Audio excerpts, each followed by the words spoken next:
Jesse Kelly Show. Let's have some fun.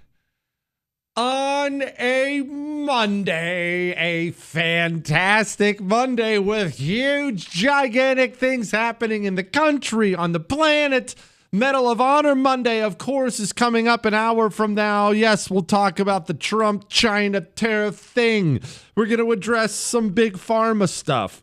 We're going to dig into the swamp, the system. You have many, many questions, Epstein files, all kinds of things like that.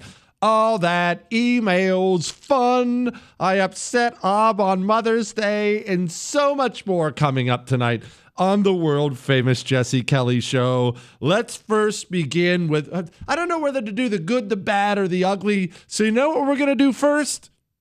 The maybe. What, Chris? It's fine. It'll be fine. Let's address the China thing. Now, here's what Trump said. We achieved a total reset with China after productive talks in Geneva. Both sides now agreed to reduce the tariffs imposed after April 2nd to 10% for 90 days as negotiators continue on the largest structural issues. We're not looking to hurt China. China was being hurt very badly. They were closing up factories. They were having a lot of unrest. And they were very happy to be able to do something with us. And the relationship is very, very good. Okay.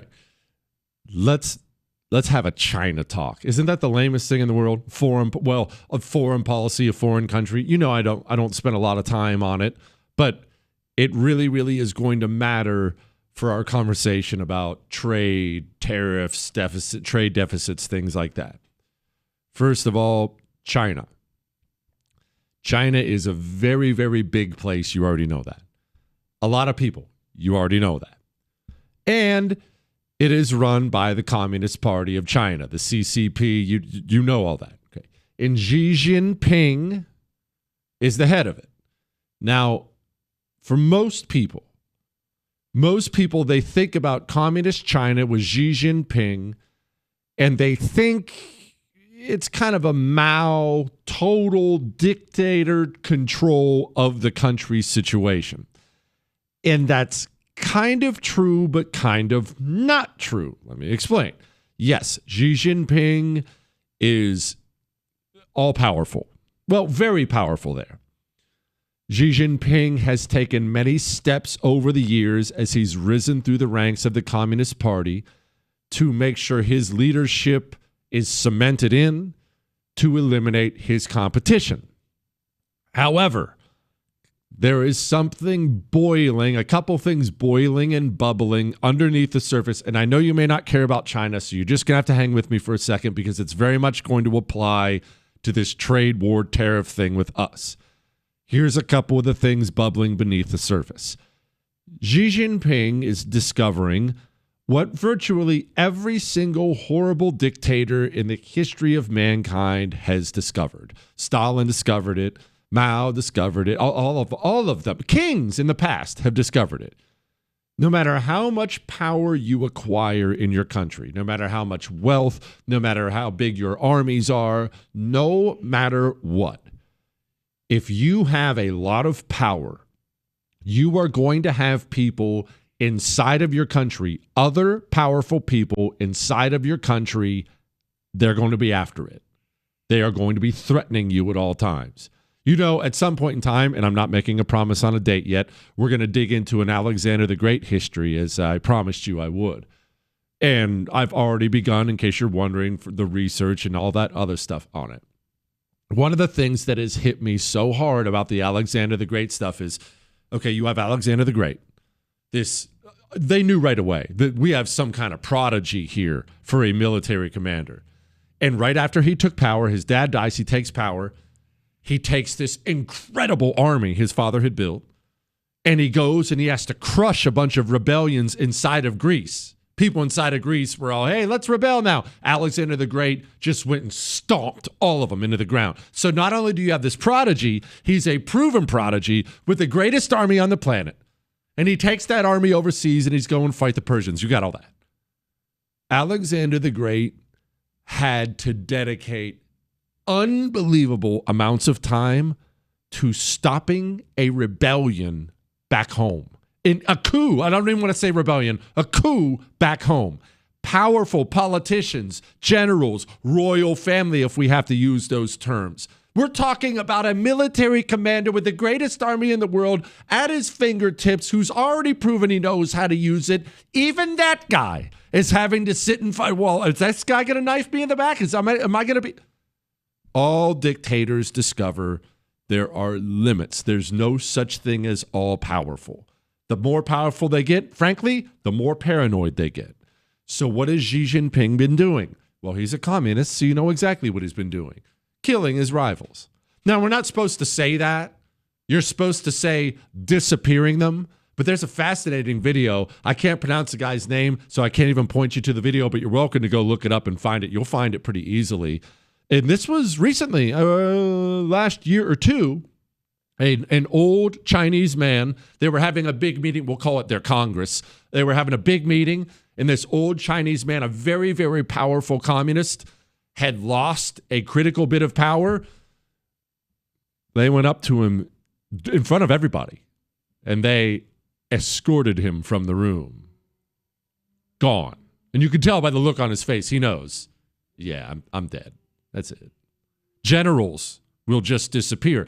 You don't do that when you are 100% secure in your power. You do that when you are insecure. That's what led Stalin to killing all those politicians and generals when he started doing it. He was insecure. Who's going to have a coup? Who's going to take me out? Xi Jinping is not secure in his power. Now, I just laid all that out. But there's a second thing bubbling underneath the surface, more than just generals or other Communist Party members. The people of China.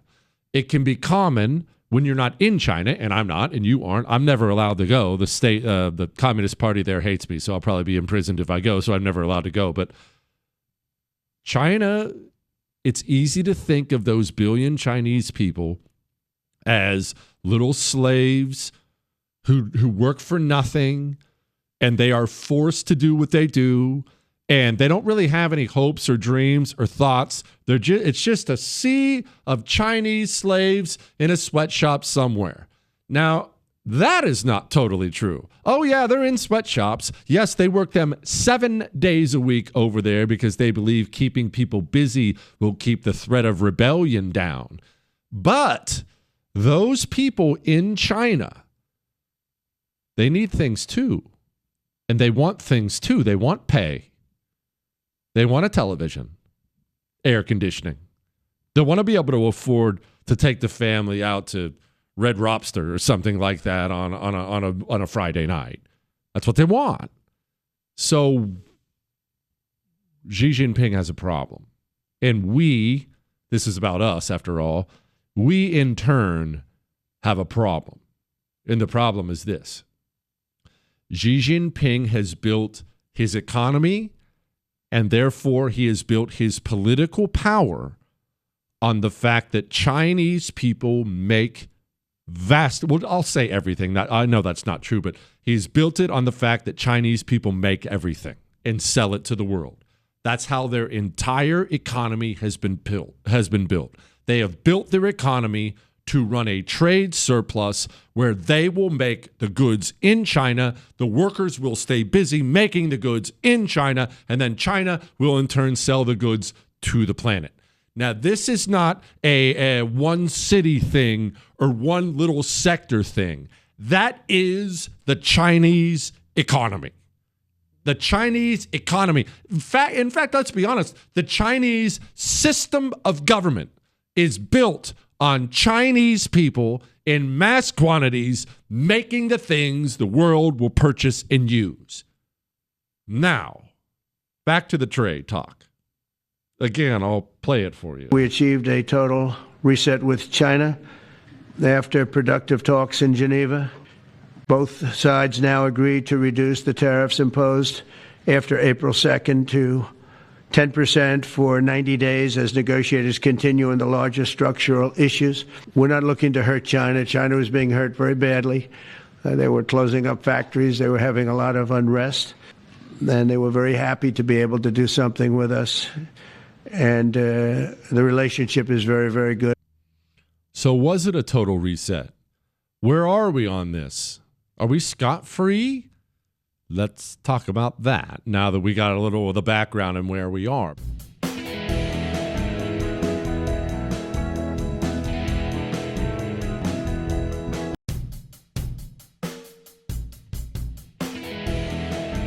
It is the Jesse Kelly Show on a Monday, a fantastic Monday, Medal of Honor Monday coming up 45 minutes from now. I'm going to talk about the big pharma stuff. Don't think that is going to escape me. We'll talk about the swamp, the system. I have a ton to get to there because of the Epstein stuff and other things going on. But we are right now focusing on the U.S.-China thing, and this thing is a bit of a coin flip. I'm not going to recap the Chinese political economic situation I just did in the opening, but Xi Jinping needs his people employed, or what he's going to have is 1 billion Chinese people angry, and he potentially gets taken out and shot one day because that's how it ends in communist countries. He knows those are the stakes of the game. So he's got a problem. What happened? We started slapping tariffs on China. Big fat tariffs on China. China, as Trump laid out, immediately began having unrest problems. When we say the Chinese economy demands, it's built on providing everything for the world, those people have to work in those factories or they don't get to eat. And if they don't get to eat, they riot. Rioting, protest was already beginning. So what happened? We agreed to stop fighting temporarily. I want to stress that point. Temporarily. For 90 days, we agreed we were going to take off our tariffs, and China agreed they're going to take off their retaliatory tariffs, and we're going to work something out. But something Trump said here is not really accurate. I get why he said it, but it's not accurate at all, to be honest. We achieved a total reset with China. No, we didn't. No, we didn't. We paused our trade argument for 90 days, but 90 days from now, the same structural problems exist, and nothing is going to happen between now and then that is going to change that. Meaning nothing is going to change the fact that China has to have 1 billion slave laborers in the factories 7 days a week, or Xi Jinping risks getting shot. To put it bluntly, that's the stakes of the game we're in. So I only brought this up to say this. I am glad the market did well today. I am glad Trump is doing things like addressing fentanyl and things like that from China, and he is. Remember, they didn't take off all of the tariff stuff. They are angry. The Trump administration, I mean, they're angry, and they are focused on the fact that China sends its fentanyl here. They produce the fentanyl, they send it here. So we're addressing that. But is everything going to go away? Are all these problems going to work out? Maybe. Maybe not.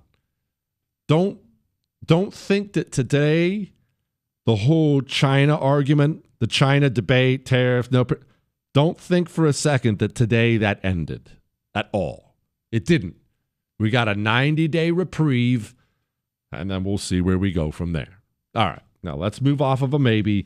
And let's talk about something that I absolutely adore. I always have. I always will.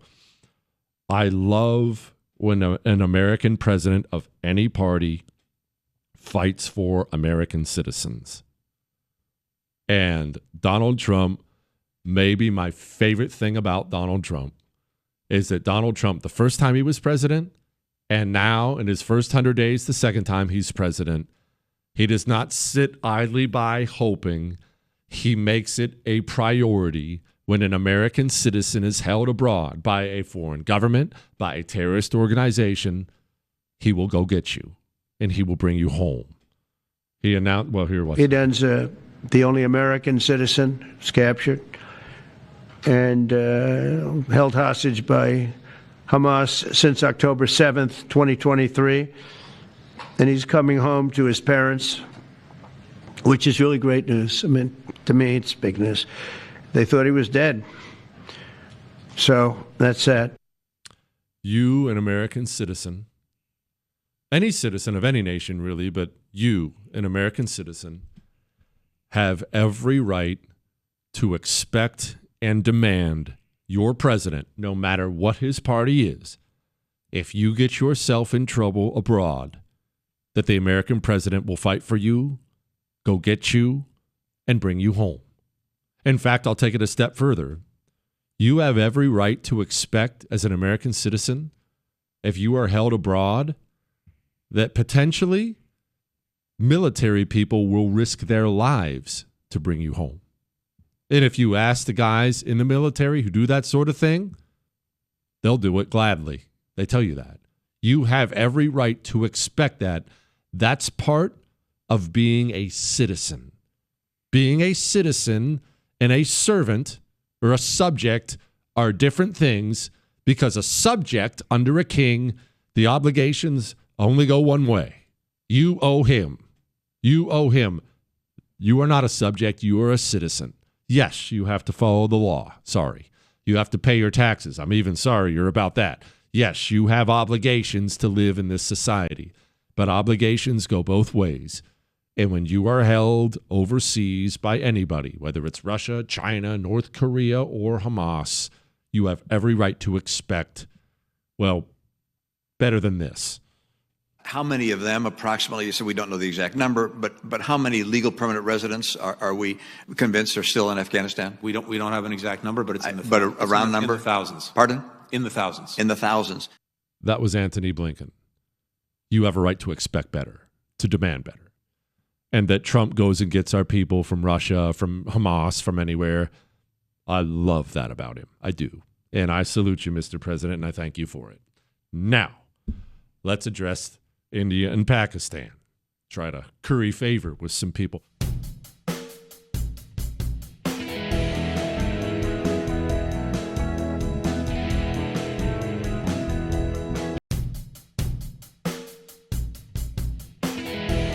It is the Jesse Kelly Show on a wonderful Monday. Remember, you can email the show, jesse@jessekellyshow.com. And I have something for everybody with taste before we get to the other thing.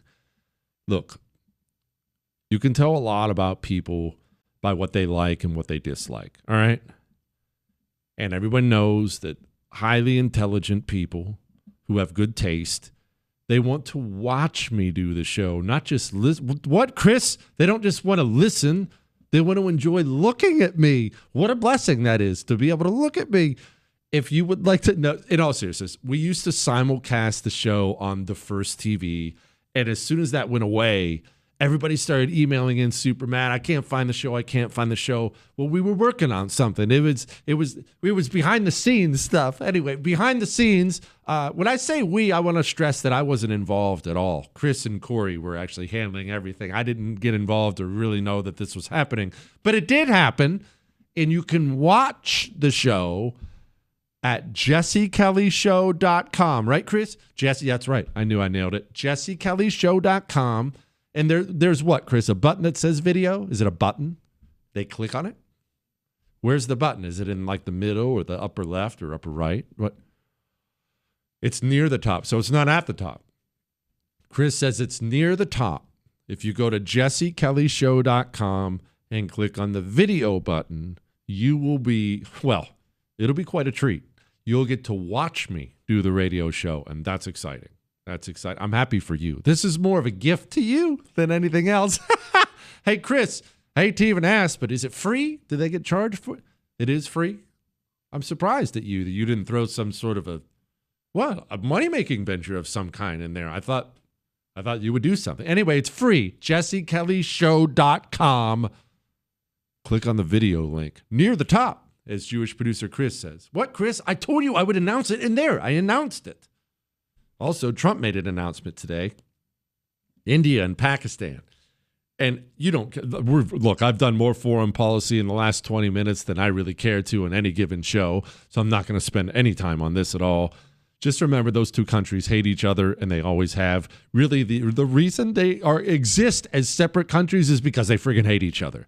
And if that part of the world fascinates you, it doesn't really me, but if it fascinates you at all, go look into the creation of Pakistan and the disaster that was that separation. Look, there's a war that, I don't want to say genocide because that word is so overused. Is it overused in that case, Chris? You think it was a genocide? But it's a lot of death. I'll put it that way. A lot of death and horrible things as those two places divide. Anyway, they hate each other. They've always hated each other. And they're both nuclear powers, which is generally not good. Last week, they got in some huge kerfuffle. What a great word. I had BK on last week to discuss a lot of the background of it and everything. Anyway, they started killing each other again. And you could easily see that situation because of the historical hatred. You could see that situation getting a little spicy pretty fast when it's two nuclear parties. Trump made this announcement. Again, it just does foreign policy very well. On Saturday, my administration helped broker a full and immediate ceasefire, I think a permanent one, between India and Pakistan, ending a dangerous conflict of two nations with lots of nuclear weapons. And they were going at it hot and heavy, and it was seemingly not going to stop. We helped a lot. And we helped also with trade. I said, come on, we're going to do a lot of trade with you guys. Let's stop it. Let's stop it. If you stop it, we're doing trade. If you don't stop it, we're not going to do any trade. People have never really used trade the way I used it. That I can tell you. And all of a sudden they said, I think we're going to stop. And they have. And we stopped the nuclear conflict. I think it could have been a bad nuclear war. This is why Donald Trump is good at foreign policy. There are two reasons. There are two reasons that Donald Trump is very good at foreign policy and very good at these things. The first reason is love of country. And that may sound like a stupid, hokey radio point, but just stay with me on this. If I am, let's say we are negotiating with NBC News to get the Jesse Kelly show on NBC. Hey, believe me, we are very much not, and they would not be interested at all. But let's say we were, the Jesse Kelly show on NBC. Now, in order to negotiate this deal, should I like the Jesse Kelly show? That would probably help, right? It would probably help. Should I appreciate you, the listener? Care about you, the listener? Should that matter to me? The show family, should it matter? Well, of course it should matter. When you're walking into a trade negotiation, you better like the side you're negotiating for. Otherwise, the side you're negotiating for is going to get screwed. Why do Democrats constantly get screwed in foreign policy? Well, they instinctively hate us worse than they hate whoever we're negotiating with. That's why. Every single time they walk in that room, well, you're right, we do kind of suck. Anyway, you should screw us over because we suck. That's how they approach it. Trump, for any problem you may have with him, has always talked lovingly about America. Years and years and years, long before he was politically involved. He genuinely loves the place. So when he walks into one of these meetings, he's walking in on our behalf. And I appreciate that, especially when you contrast it. Is it contrast or contrast, Chris? I think you could use both. I went to community college and we used both there. Anyway, especially when you contrast that with the Democrat negotiating way of, yeah, America does suck. Hey, let's sign this deal. Screw it's bad. So that's one reason. The second reason he's very good at these things is his business background. Sometimes that business background can serve you poorly, I should know. But when it comes to foreign policy deals, it helps when you've spent your entire 80 years on the planet bouncing around the globe, negotiating deals, and he approaches foreign policy affairs like it's a real estate deal somewhere. Listen again, this is two countries who hate each other, nuclear powers who are currently beating each other to death, and this is how he approaches it. On Saturday, my administration helped broker a full and immediate ceasefire, I think a permanent one, between India and Pakistan, ending a dangerous conflict of two nations with lots of nuclear weapons. And they were going at it hot and heavy, and it was seemingly not going to stop. We helped a lot. And we helped also with trade. I said, come on, we're going to do a lot of trade with you guys. Let's stop it. Let's stop it. If you stop it, we're doing trade. If you don't stop it, we're not going to do any trade. How great is that? Trump approaches the whole thing of, hey, let's do a deal. What are we fighting for? There's no need to fight. You want to do a deal? Hey, Preet, come over here. Mohammed, you too. Look, you guys want some falafel or do you not want some falafel? We'll throw in extra falafel. Preet, what, Chris? I'm talking about the deal. Hey, Preet, come on. You want something too? Come on, let's come to the table and let's negotiate. You can laugh, and it is kind of funny, but it works. That's how you get people to the table. You want this? Do you want that? We're going to come help you out with it, and I appreciate it. Now, before we get to the swamp stuff and the Medal of Honor stuff, we have to do a little big pharma talk. Because Trump made a huge announcement today about big pharma. And this big pharma thing has everybody across the political spectrum arguing today. The right is arguing with the right. The right is arguing with the left. The left is arguing with the left. The left is arguing with the right. Is it a good thing? Is it a bad thing? What is the deal? But you have a bunch of emails, and we're going to talk about those.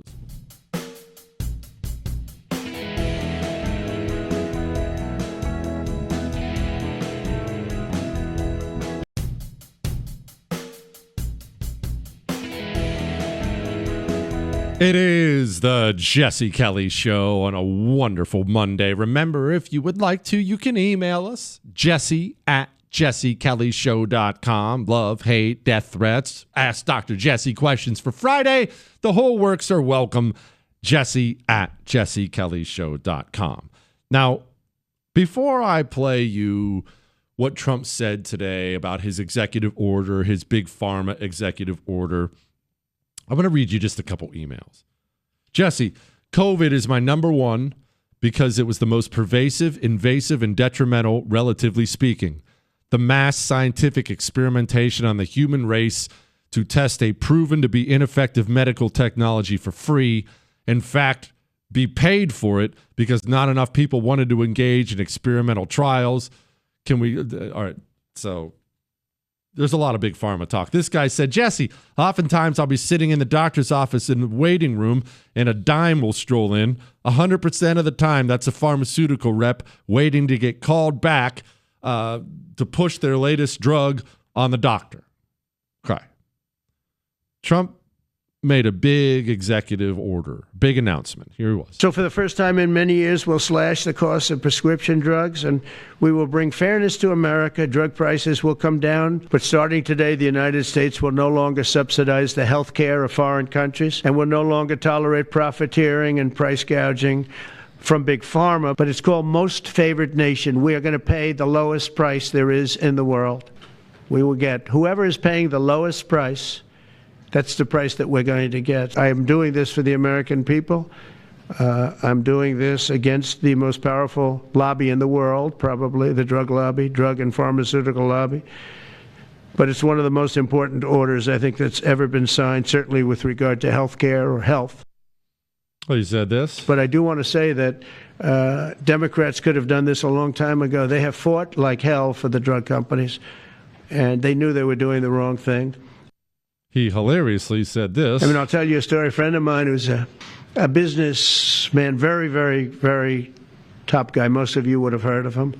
Highly neurotic, seriously overweight, and he takes the fat shot drug.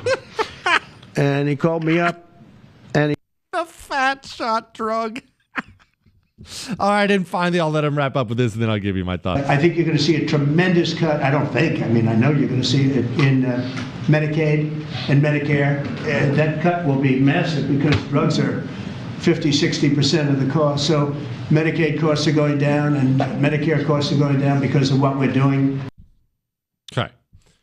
Now, as I said, everyone is arguing about this today. Because if you are, as I am, a free market person, believe markets should be free, then when you hear the American president saying, hey, no, you're only going to be allowed to charge this, you can't charge that, you're not going to do, maybe that makes you sit up in your chair and say, wait a minute, what's this garbage? And look, maybe not. Maybe you're sitting there and you're just nodding your head saying, yeah, we're being ripped off, screw these guys. But my only talk about this is going to be this. Comfortably, the largest lobbying arm in the United States of America is the pharmaceutical industry. They give gigantic quantities of wealth to politicians so politicians can keep getting reelected. In return for these huge quantities of wealth, the politicians have put into place over years, Republicans and Democrats have done this, carve out after carve out after carve out, handout after handout after handout to the pharmaceutical companies. This has happened repeatedly in this country. We are at a place in this country where the American taxpayer will actually fund, at least in part, some of the research and development for the pharmaceutical company, to then turn around and sell drugs cheaper overseas than in the country where you and I fund the research. Now, this was not just an anti-pharmaceutical company screed. This was a heads up for everybody, left, right, center, nationalist, protectionist, libertarian, communist. I don't care who you are. Whatever you favor, protectionism, free markets, that doesn't matter to me. Don't for a single solitary second claim that the industry we currently have is free market. It is anything but free market. You can argue with what Trump did in response to it. That's fine. You're allowed to have your own thoughts. You can love what he did. You can hate what he did. All that is completely acceptable. You're allowed to have an opinion like anyone else is allowed to have an opinion. But one thing you cannot claim, unless you're a moron or a liar, is that our current system when it comes to pharmaceuticals is just kind of the free market. Free markets are not Congress forcing the American taxpayer to fund a specific sector of the economy. That's not free markets at all. That's gangster capitalism where the governments are picking winners and losers based on how many political donations Congressman Jerkwater happened to get from this particular pharmaceutical company. 107. Jewish producer Chris just looked it up. The health sector, you know how much they spent on lobbying last year? $750 million. $750 million in 1 year. Why do they do that? So in roundabout ways and very direct ways, they have a guaranteed customer base courtesy of the U.S. taxpayer. And I am aware of the hypocrisy because of Operation Warp Speed, which was Trump's baby, which was yet another one of these things where we just pretty much signed a contract to hand something out to the pharmaceutical companies. Hey, no more red tape for you guys. We need this. We need this now. Make a bunch of money. Yeah, it's bad. It's been bad for a very long time. Is what happened today going to be a solution? I don't know. I'm not here to champion or dump on what Trump did today. I'm really genuinely not, because I don't know how it's going to work out. Nobody really does. But what I do know is, don't you dare claim what we had was free market.